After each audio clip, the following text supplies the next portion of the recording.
Hi, I'm Dr. Alfredo Garcia, and today let's talk about gaslighting.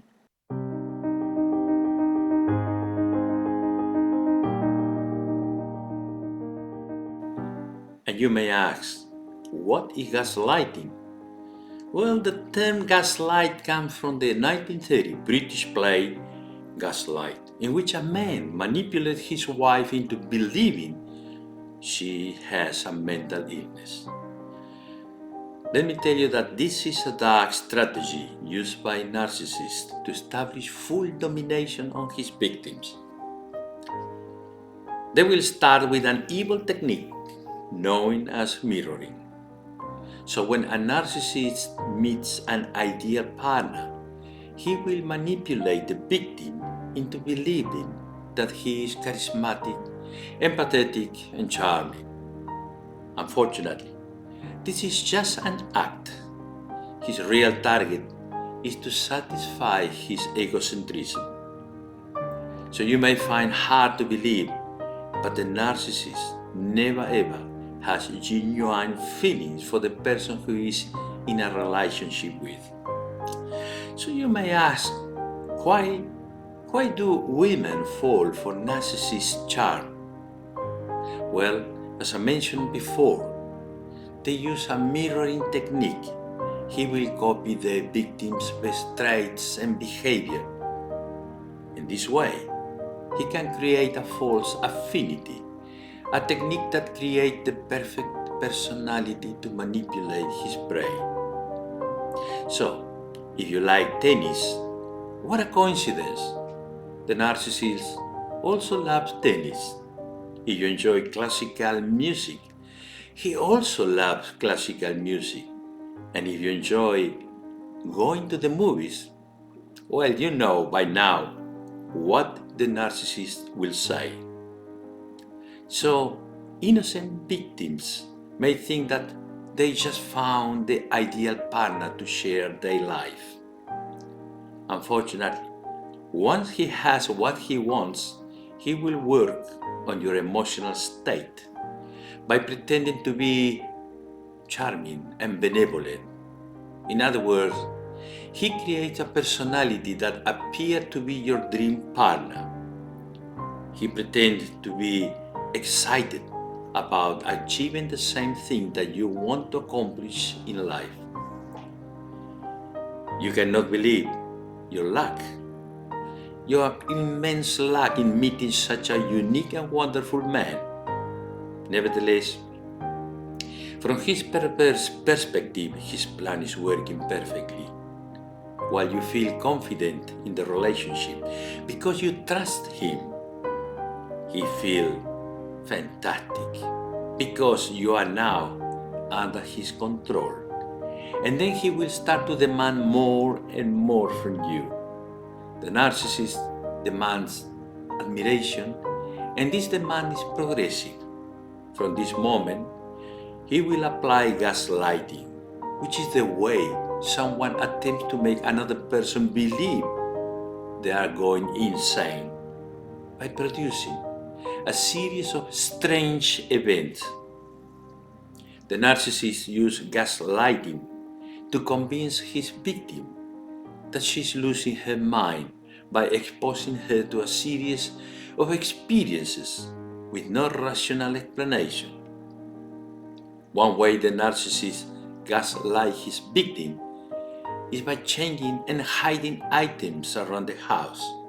For example, every time the victim comes home, she hangs her car keys on a key holder. But the narcissist will put them somewhere else and deny ever touching them. He also will hide an article of clothing and tell you that you never own it. Gaslighting is an insidious mental manipulation. So a relationship with a narcissist is like a minefield. You have to tread with extreme caution. Yes, you heard correctly. Tread with extreme caution. Imagine trying to explain to a narcissist that their behavior is inappropriate. You can't. In fact, you can do nothing to change his personality. Narcissists cannot accept criticism, and they will never understand the meaning of constructive feedback. You cannot change their minds or behavior.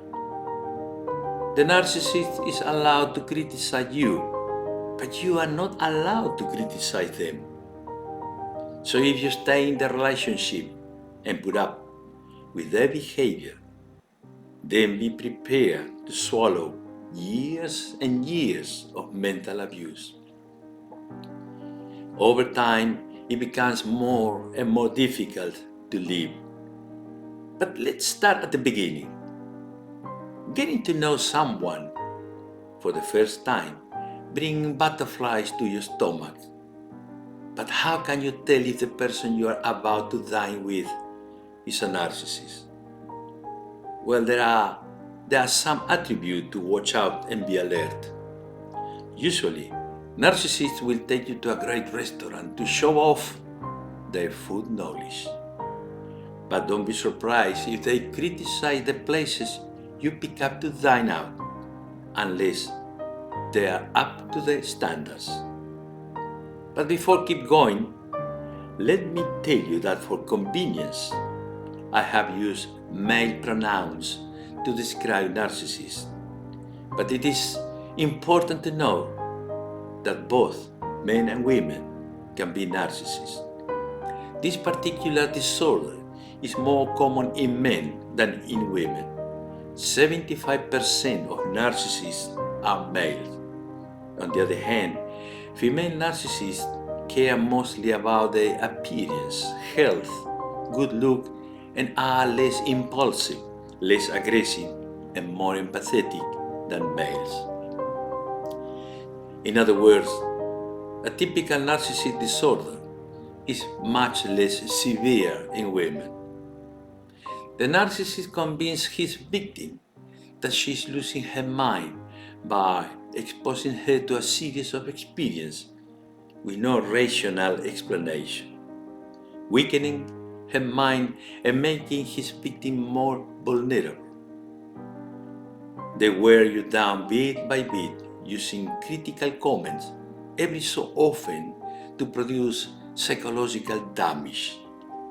They will hide their intention from others, pretending to be very concerned about your well-being and publicly discuss their worries about your behavior, about your connection with reality, and your progressive confusion. They will put on a show as an empathetic nice guy.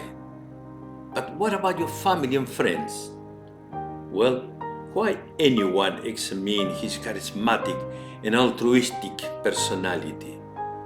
That's right. After all, everyone is convinced that this nice person only wants the best for you. Most likely, the narcissist has manipulated your family too.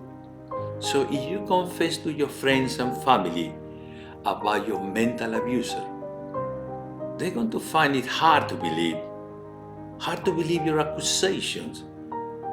The narcissist always plans ahead by getting to know about your circle of friends and family.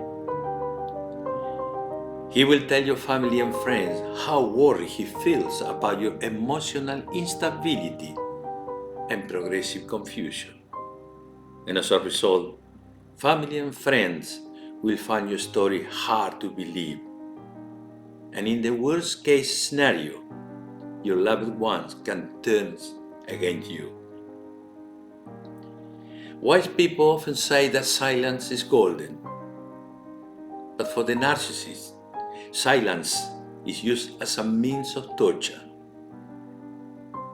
They have a reputation for the silent treatment. And if you have experienced the silent treatment, you probably don't know why it happened. The silent treatment can go on for days and days without any apparent cause or reason. If this has happened to you, you have probably blamed yourself for offending the abuser in some way.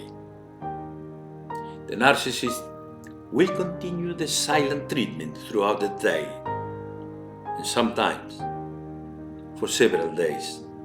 So if you put up with this horrible torture, it can damage your self-esteem. So you may wonder, when does the silent treatment end? Well, it will end only when the narcissist needs something from you. Then, and only then, this toxic person will decide to speak to you. But do not expect an explanation or apology. This is all part of the strategy to make you feel devastated and confused, especially when you are in love. Gaslighting, manipulation, and the silent treatment can cause psychological damage. If you have experienced any of them, you may have questioned your insanity. But why they do this? Why? This is because they have a mental disorder of being perfect and superior to everyone else, and see others as inferior and imperfect. But please, remember, it was not you. It is the narcissist who wants you to be weak and dependent on them. They suck out the energy of your self-esteem. They will criticize the most insignificant things, such as the house is not clean enough, your clothes are not stylish enough, your physical body is not as perfect as a model, and your cooking is nothing compared to their mother cooking. Oh, there is a new female employee working at the office who knows how to dress up. It is sad, but in other words, you never ever will be good enough for them. The reality is that they enjoy making you feel guilty by surprising you with flowers or an expensive gift and telling you the mistake won't happen again. So you are left confused and believe, well, they are not that bad. But remember, he knows how to play the role of victim. But now comes the big question. Is a narcissist born with abusive personalities? The simplest answer is no. The narcissist is created from collect experience and surrounding while growing up. This unfortunate event in their life produced his narcissistic personality. And you may ask then, why the narcissist caused so much damage? The answer is, they want to be superior to everyone. They want to feel the grandiosity and the feel of being the best by seeing others in a very lower level. And they cannot see anyone else succeed or be in a higher position than them, including family, children, wife, or husband. This is almost impossible to live with a narcissist, as he wants always to feel admired. The persistent criticism and degradation can leave you mentally exhausted, and it is hard to believe that this person was someone you loved once. It is hard to understand how someone can enjoy torturing you, and hard to swallow that someone can obtain such pleasure from destroying another person's dreams and aspirations. Leaving a narcissist is the first step, and recognizing the abuse inflicted by this emotional predator. Narcissists hardly ever employ physical abuse. Instead, they are expert at using words to hurt you emotionally, putting you down whenever possible. So when leaving a narcissist, everything must be done in secrecy to avoid serious confrontation. But you must leave, and leave now. Do it now as soon as possible. Otherwise, you will lose your mind. If you want to know more about the narcissist personality, you can read one of my books titled Dating a Narcissist, The Monster Behind the Mask. which is available at Amazon. Thank you for watching another video from Buena Vista Therapy. And please, don't forget to share, like, and subscribe. And the most important, don't forget to leave your comments. I would love to know your thoughts. Thank you once again.